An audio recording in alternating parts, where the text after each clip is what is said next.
You have tried to build habits before. Maybe it worked for a week, maybe two, and then life got busy, or something happened, or you just stopped. And then came a disappointing feeling. Maybe you're just not someone who follows through anymore. This is what I want to challenge today. The problem may not be your consistency, it is likely what you were asked to do. After 40, the hustle harder approach to building habits does not work the way it used to, and there is a real neurological reason for that. So if you have been blaming yourself for not being disciplined enough, this video is going to change how you see it.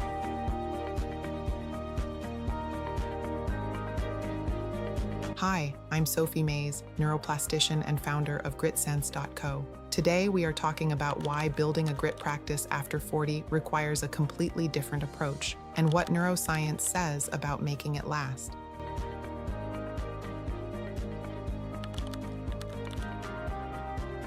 Here is what I see all the time. A woman decides she is going to build a new habit. She goes all in, she is motivated, she is consistent, she is doing the thing. And then one hard week hits, sleep goes, stress spikes, life happens, and the whole thing falls apart. So she starts over, hard again, and crashes again. And after that happens 2 or 3 times, the story changes. It stops being about the method. It starts being about her. Like she is just someone who cannot follow through. That is the story I want to challenge today. Because it is not true, but when you have lived that cycle a few times, it is very hard not to believe it. This is one of the most common things I hear from women in midlife, that they used to be disciplined and now they are not. That something has changed and they cannot figure out what. What has changed is not their character. What has changed is their nervous system, their hormones, their load, and what their brain actually needs to form lasting habits. Intensity works when your stress baseline is low and your recovery is high. After 40, for most women, that equation has shifted. This means the approach needs to shift with it. Here is what is actually happening in your brain. Habits form through synaptic consolidation, the classic neurons that fire together, wire together. But here is what most people miss.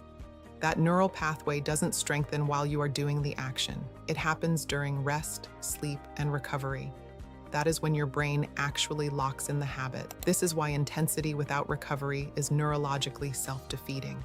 When you are chronically stressed, cortisol blocks memory consolidation, literally stopping your brain from building new pathways. After 40, your body regulates cortisol less efficiently, meaning stress lingers longer and your margin for error is smaller. The takeaway: consistency beats intensity. Your nervous system responds to steady signals, not high-stress spikes. Small, repeatable inputs will always outmuscle a massive burst followed by a crash. But before we get into the framework, please save this video, because what I am about to walk you through is something you will want to come back to when things feel like they are slipping. And if this is useful, please give us a like and subscribe. It helps us reach more women who are working hard and need a different approach. Here is the reframe I want to offer. Grit is not about how motivated you feel. Motivation is a feeling, and feelings are unreliable. Grit is about what structure you have in place for when the feeling is not there. The women who sustain effort over time are not more disciplined. They have built a structure that does not depend on willpower, because willpower runs out. And what doesn't run out is a practice that is small enough to do even on bad days. So here is the framework. I call it the 3-part daily anchor. It takes less than 10 minutes and it works because it addresses all 3 layers your nervous system needs: regulation, action, and reflection. Part 1, the somatic reset. 1 hand on your chest. Breathe in through your nose for 4 counts, out through your mouth for 6.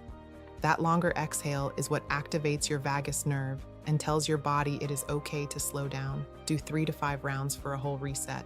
Part 2, the grit micro action. Pick 1 small action for your new habit, not a full workout or an hour of journaling. Just 1 thing small enough to do on your worst day. For example, if the habit is movement, do 5 squats while waiting for your coffee. The size of the action doesn't build the neural pathway, consistency does. Part 3, the reflective close. At the end, just say it out loud or write it down. 1 sentence. Something like, I showed up today. That is genuinely all it takes. Because that act of naming what you did signals to your prefrontal cortex that this experience is worth holding on to. That is how the habit actually locks in. Changes from this practice are invisible at first. There's no dramatic moment, just a quiet shift. To track it, ask yourself one question at the end of the week. Did I bounce back from a hard day faster than I used to? It's not about avoiding hard days or handling them perfectly. Your recovery speed is the real sign your nervous system is changing. When that bounce back window shrinks, that's neuroplasticity at work. When you build this practice consistently, something shifts in a way that's subtle at first. Hard things stop feeling like a solid wall and start feeling like something you can move through. Life doesn't suddenly lighten. Your nervous system becomes steadier and more resilient. As that resilience grows, the grit you've always carried finally has a stable place to land and take shape. If this resonated with you, please subscribe and share it with a woman in your life who keeps starting over and blaming herself for it. She deserves a better story. In the meantime, grab a copy of our Grit Comfort Journal over at gritsense.co. Thanks for being here. I'll see you in the next one.